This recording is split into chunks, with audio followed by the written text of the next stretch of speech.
నమస్తే, this is శౌర్య. ఇప్పటి వరకు అమెరికా, ఇరాన్, ఇజ్రాయెల్ యుద్ధంలోని వీటి మీద స్కూల్స్ మీద గాని, అలాగే మిగిలిన ఏవైనా కొన్ని మోర్నమెంట్స్ ఇలా ఇంపార్టెంట్ ప్లేసెస్ మీద అటాక్స్ జరిగినాయి. అలాగే స్కూల్స్ కి సంబంధించి కూడా మనం మాట్లాడుకున్నాం. బట్ ఇప్పుడు మాత్రమే అమెరికాకి సంబంధించిన స్కూల్ మీద దాడులు జరిగినాయి. అలాగే చిన్నారులు మరణించారు అనే వార్త అయితే వినిపించింది. అది స్కూల్ మీద లేకపోతే ఎక్కడ దాడి జరిగింది, 8 మంది చిన్నారులు అని చెప్తూ ఉన్నారు. సో అసలు ఈ దాడి ఎవరు చేశారు, ఈ డీటెయిల్స్ అన్ని కనుక్కుందాం సీనియర్ జర్నలిస్ట్ దాము బాలాజీ గారి నుంచి. నమస్తే సార్. సార్, ఇది యుద్ధం నేపథ్యంలో అనుకోవచ్చా అమెరికాలో జరిగిన చిన్నారుల మీద దాడి? అది స్కూల్లోనా లేకపోతే ఎక్కడ, అసలు డీటెయిల్స్ ఏంటి? అంటే ఈ మధ్య కాలంలో మీరు అన్నట్టు స్కూళ్ళ మీద కూడా బాగా దాడులు జరుగుతున్నాయి. మనం మొన్న కూడా చెప్పుకున్నాం, టర్కీలో కూడా ఒక స్కూల్ మీద దాడి జరిగింది. అంతకు ముందు రోజు కూడా ఇంకొక స్కూల్ మీద జరిగింది టర్కీలో కూడా. అలాగా అంటే యూరప్ కానీ అమెరికా కానీ దేశాల్లో స్కూళ్ళ మీద లేకపోతే పబ్లిక్ ప్లేసుల్లో దాడులు జరగడం, మాస్ షూటింగ్స్ అంటారు వాటిని. సో మాస్ కిల్లింగ్స్ అనేవి సాధారణం. అయితే ఇప్పుడు నేను చెప్పబోయే స్టోరీ స్కూళ్ళ మీద కాదు, ఇదొక విచిత్రమైన స్టోరీ. దీంట్లో 8 మంది పిల్లలు, చిన్న పిల్లలు, 3 ఏళ్ల నుంచి 11 ఏళ్ల వరకు ఉన్న చిన్న పిల్లలు చనిపోయారు. చంపిన వ్యక్తి పేరు షమర్ ఎల్కిన్స్. ఇతనికి 31 years.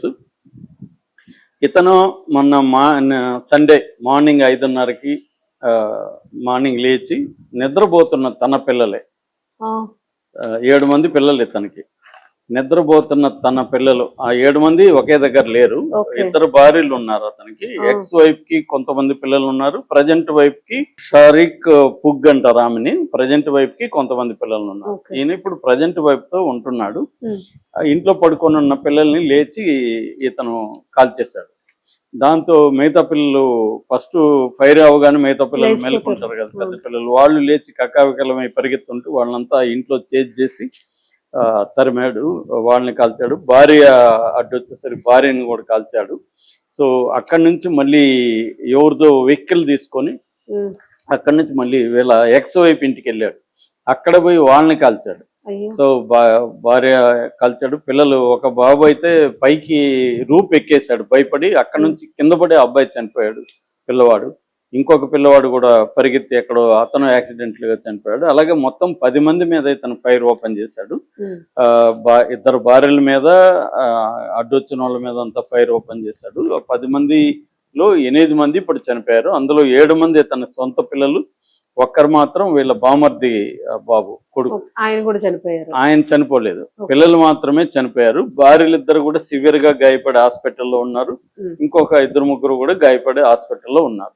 దాని తర్వాత ఇతను ఎవరినో ఈ కారు పక్కన పెట్టేసి ఇంకెవరో కారు వెళ్తుంటే వాళ్ళని గన్ను చూపించి బెదిరించి వాళ్ళని దించేసి ఆ కారులో వెళ్ళాడు. ఈ లోపల పోలీసులు వచ్చి అతన్ని చేజ్ చేశారు.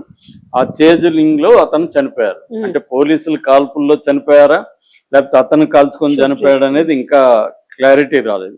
ఇది ఇప్పుడు ఒక దిగ్భ్రాంతికరంగా, ఇదంతా జరిగింది లూజియానాలో స్రెవే పోర్ట్ అని ఉంది, ఆ స్రెవే పోర్ట్ ఎల్ఏ అంటారు, అక్కడ జరిగిన సంఘటన. సో ఇతను ఎవరు, అసలు ఎందుకు చంపాడు, ఇతని బ్యాక్గ్రౌండ్ ఏంటి, ఈ విషయాలు చాలా అవసరం. ఎందుకంటే మనకు కూడా ఈ మధ్య పిల్లల్ని తల్లిదండ్రులు చంపేసే కేసులు మనకు కూడా పెరుగుతున్నాయి. రకరకాలుగా మనం చాలా కేసులు చెప్పుకుంటున్నాము. సో ఇదేదో అమెరికాలోనే జరగడం కాదు, ఇండియాలో కూడా పెరుగుతున్నాయి ఇలాంటి కేసులు. సో ఇతను ఎందుకు చంపేశాడు ఏంటన్నప్పుడు, ఇతను బ్యాక్గ్రౌండ్ చూసుకున్నప్పుడు వీళ్ళ అమ్మ నాన్నతో కూడా మీడియా మాట్లాడారు. అంటే నాన్న లేడు, నాన్న స్టెప్ ఫాదర్ ఉన్నాడు. అక్కడ అమెరికాలో విడాకులు కామనే కాబట్టి స్టెప్ ఫాదర్లు స్టెప్ మదర్లే ఎక్కువ ఉంటారు. అలాగా వాళ్ళేమో ఒక్లహామాలో ఉంటారు. వాళ్ళిద్దరితో కూడా ఇతను టచ్లో ఉన్నాడు. అయితే చిన్నప్పుడు ఇతను టీనేజ్లో ఉన్నప్పుడు కొకైన్కి అలవాటు పడ్డాడు.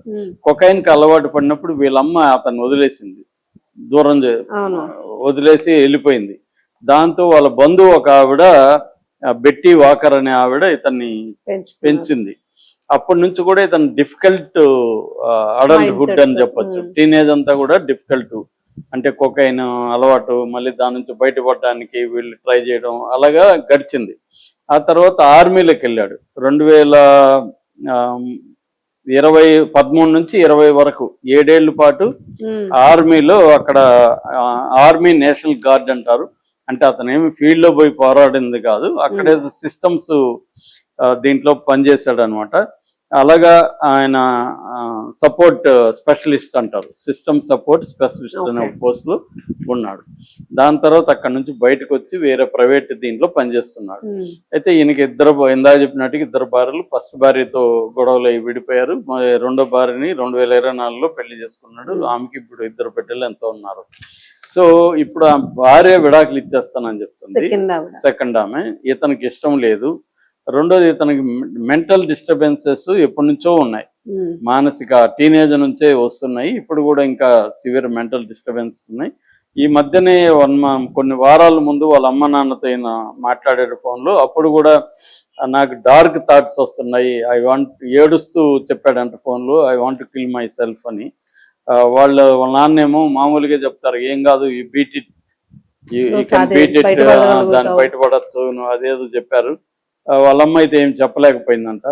సో ఆ తర్వాత మనవరాల్ని హాయ్ చెప్పినానని చెప్పంటే వాళ్ళు మళ్ళీ మీ గ్రాండ్ పేరెంట్స్ మీకు హాయ్ చెప్పారని వీళ్ళకి కూడా చెప్పాడంట. కోర్టు కేసు కూడా నడుస్తుంది భార్యది. కోర్టు వాయిదా కూడా రేపు వాయిదా ఉంది, యాక్చువల్ నిన్న వాయిదా ఉంది. సో దాంతో ఇతను బాగా ఫ్రస్ట్రేషన్ గురయ్యాడు. ఆ మధ్య 1.5 week మెంటల్ హాస్పిటల్లో కూడా ఇతను ఉండొచ్చాడు. అక్కడ కొంత ట్రీట్మెంట్ తీసుకున్నాడు. సో ఇతనికి ఏంటంటే చనిపోవాలనే కోరిక ఎప్పటి నుంచో ఉంది. ఫేస్బుక్ లో కూడా ఆ మధ్య dear God today I ask you to help me God my mind and my emotions అనే ఒక పోస్ట్ కూడా పెట్టాడు. అంటే దీని ఏమంటారు, సూయిసైడ్ ఐడియేషన్ అంటారు. సూయిసైడ్ చేసుకోవాలనే ఇది ఎప్పటి నుంచో ఉంది, దాన్ని ఎక్స్ప్రెస్ చేస్తున్నాడు. హాస్పిటల్కి కూడా వెళ్ళొచ్చాడు. అయితే ఇతనికి నేర చరిత్ర కూడా ఉంది. అంటే 2 కేసులు ఉన్నాయి ఇతనికి. 2016లో ఇతను ఒక డ్రంక్ అండ్ డ్రైవ్ కేసులో పట్టుబడ్డాడు, అది ఫస్ట్ కేసు. రెండో కేసు 2019లో 9mm హ్యాండ్ గన్ తీసుకొని ఎవరితోనూ గొడవ వస్తే పబ్లిక్ లో ఇతను కాల్పులు జరిపాడు. అది హై స్కూల్ గ్రౌండ్ లోకి వెళ్ళి పిల్లల దగ్గర కూడా పడింది బుల్లెట్లు. దాంట్లో ఇతనికి ఈ 2 కేసుల్లో కూడా జైలుకి వెళ్ళి వచ్చాడు ఇతను. అంటే ఇతనికి నేర ఇది ఉంది, గన్స్ ఉన్న ఇంట్లో, ప్లస్ మెంటల్ హెల్త్ ప్రాబ్లమ్స్ ఉన్నాయి, డొమెస్టిక్ డిస్టర్బెన్స్ ఉంది. సో ఇవన్నీ ఉండి ఇతను మెసప్ అయిపోయి లైఫ్ ఇదైపోయి తను చనిపోతే, అంటే ఇప్పుడు ఏమి భార్య వెళ్ళిపోతే కస్టడీ కింద ఇతనికి ఇవ్వరు పిల్లల్ని. ఇతనికి ఆల్రెడీ డిస్టర్బెన్స్ ఉన్నాయి కాబట్టి పిల్లలు ఇతని దగ్గరికి అలో చేయదు కోర్టు. సో పిల్లలు భార్యల దగ్గర ఉండిపోతారు. సో ఇతను పిల్లలకి భార్యకి దూరంగా బతికే పరిస్థితి అతనికి లేదు. ఎందుకంటే వాళ్ళు కావాలి, ఇతనికి ఒంటరిగా ఉండే పరిస్థితి లేదు, మెంటల్లీ స్టెబిలిటీ లేదు. దీంతో ఇతను ఎవరో సైకాలజిస్ట్ చదువుతున్నాడు. ఇతను ఏంటంటే తన పిల్లల్ని చంపింది కాదు, ఇతను ఎగ్జిస్టెన్స్ ని, తన ఎగ్జిస్టెన్స్ కంటిన్యూషన్ నే చంపాలనుకున్నాడు. అంటే తన వారసత్వం, తన కంటిన్యూషన్ కూడా ఉండద్దు అనుకున్నాడు. ఆ స్థాయిలో అతను మెంటల్ గా డిస్టర్బ్ అయిపోయాడు. వాళ్ళ ఫ్రెండ్కి కూడా ఫోన్ చేశాడంట. ఇంకోటి చెప్తున్నారు, ఇతని మెంటల్ కండిషన్ గురించి పనిచేసే ఒక అతను చెప్పాడు, ఇతనికి జుట్టు పీక్కునే అలవాటు ఉందంట. అంటే స్ట్రెస్ ఎక్కువైపోయినప్పుడు అక్కడ బాల్డ్ వచ్చేసిందంట, పీకి మొత్తం ఇంత ప్యాచ్ బాల్డ్ వచ్చేసిందంట. అంటే రోజంతా పీక్కుంటుండేవాడంట, స్ట్రెస్ గా ఫీల్ అయ్యేవాడంట. సో అంటే ఇక్కడ ప్రాబ్లం ఏంటంటే అమెరికాలో మన వాళ్ళు కూడా ఇక్కడ కూడా ఉండొచ్చు, కానీ వాళ్ళ దగ్గర మారణాయుధాలు ఉండవు ఇక్కడ. రెండోది మెంటల్ హెల్త్ ఇష్యూస్ ఉన్న వాళ్ళందరూ ఏమి వైలెన్స్ లేక వెళ్ళరు. కానీ ఇక్కడ ఏమవుతుందంటే అమెరికాలో ఉండే ప్రాబ్లం అంటే 100 మందికి 125 గన్స్ ఉంటాయి అక్కడ. అంటే ప్రతి ఒక్కడికి ఉండడమే కాకుండా 1.5 గన్ను ప్రతి ఒక్కరి దగ్గర ఉన్నట్టు అనమాట. అంటే చాలా మంది దగ్గర 5 గన్లు 6 గన్లు కూడా ఉంటాయి ఇండ్లలో. సో గన్స్ పెట్టుకోవడం అనేది రెగ్యులర్ కల్చర్. మనం అమెరికన్ సినిమాల్లో కూడా చూస్తుంటాం. వాళ్ళు ఏదో మనం వెళ్ళి పెన్ను పేపర్ కొనుక్కున్నట్టు వాళ్ళు గన్స్ కొనుక్కొని వస్తుంటారు. గన్స్ బుల్లెట్స్ షాప్కి వెళ్ళి ఐడి చూపించేసి గన్ను తెచ్చుకుంటుంటారు. అలాగా వాళ్ళకి విచ్చలవిడిగా గన్ కల్చర్ అనేది ఉంది. అంటే ఇట్లాంటి మెంటల్ హెల్త్ డిస్టర్బెన్స్ ఉండి ఆల్రెడీ గన్ ఫైరింగ్ జరిగినప్పుడు అతన్ని గన్స్ నుంచి దూరం చేసి ఉండాలి. లైసెన్స్ క్యాన్సిల్ చేసి ఇంట్లో గన్స్ ని పోలీసులు స్వాధీనం చేసుకో ఉండాలి. స్వాధీనం చేసుకుంటే కూడా కత్తులతో చంపుండొచ్చు, అది వేరే విషయం. ఏదో ఒక కానీ రకంగా ఎక్కువ వైలెన్స్ అనేది 70% వైలెన్స్ అనేది గన్స్ తోనే జరుగుతుంది అమెరికా. ఈజీ అయిపోతుంది అంటే వాడికి ఈజీగా ఉంటది, గన్ ఉంటది. ఇప్పుడు నిద్రపోతున్నారు పిల్లల్ని చంపడం ఏముంది, గన్స్ తీసుకెళ్లి ఈజీగా పరిగెడుతూనే షూట్ కత్తి అనేది ఇంకొంత దగ్గరగా ఇంటిమేట్ వైలెన్స్ కాబట్టి కొంతమంది చేయలేకపోతారు. గన్స్ అనేది కొద్దిగా నీకు డిస్టెన్స్ ఉంటది, నువ్వు పోయి వాళ్ళని ఏమి కొయ్యాల్సిన లేదు, ఫైట్ చేస్తే చాలు. సో అలాగా ఇతను చేశాడు. ఇతనికి చెప్తున్నది ఏమంటే మేజర్ డిప్రెసివ్ డిజార్డర్ అంటారు, ఎండిడి అంటారు. ఇది ఉందనేది సైకాలజిస్టులు చెప్తున్నారు. ఇది కానీ కొంత ట్రీట్ చేసి ఇతనికి గన్స్ ఇవన్నీ లేకుండా చేసినుంటే ఇంత ఘోరం జరిగేది కాదు అంటున్నారు. మామూలుగా ఇది ఏంటంటే పెటర్నల్ ఫ్యామిలియల్ సూసైడ్ అని పిలుస్తారు. అంటే తను ఫ్యామిలీని చంపి తను చనిపోవడం అన్న కల్చర్ ఎక్కువ మందిలో ఉంటుంది. 50% తను సూసైడ్ చేసుకోవాలనుకున్న వాళ్ళే ఇది చేస్తారన్నమాట. అంటే ఫ్యామిలీలో ఉండే పిల్లల్ని కానీ భార్యని కానీ వీళ్ళని చంపే వాళ్ళల్లో 50% వీళ్ళే చేసుకుంటున్నారు. మనకు కూడా ఈ మధ్య కాలంలో జరుగుతుంది, ఫ్యామిలీలో వాళ్ళని చంపేసి వీళ్ళు కూడా చనిపోవడం అనేది మనం కూడా చాలా స్టోరీలు చెప్పుకుంటున్నాం. అంటే ఇక్కడ కూడా mental stress, mental health issues అనేవి బాగా పెరుగుతున్నాయి. దీనికి తోడు ఎకనామిక్ స్ట్రెస్, అంటే ఆర్థిక లాసులు రావడం, లేకపోతే దాన్ని రావడం. రెండోది డొమెస్టిక్ డిస్టర్బెన్స్లు కూడా, ఎందుకంటే స్త్రీలు కూడా కొంత అసెప్టివ్గా మారుతున్నారు.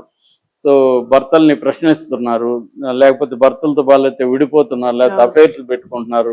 డామినేషన్ అనేది కూడా కొంత ఇదవుతుంది.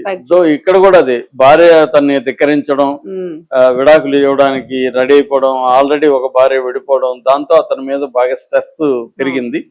దీని నుంచి తను పోతే తనకు దక్కకుండా ఆమెకి పిల్లలు దక్కకూడదు అన్న పద్ధతిలో పిల్లల్ని కూడా చంపేద్దాం అన్న దీంట్లోకి వెళ్ళిపోయాడు.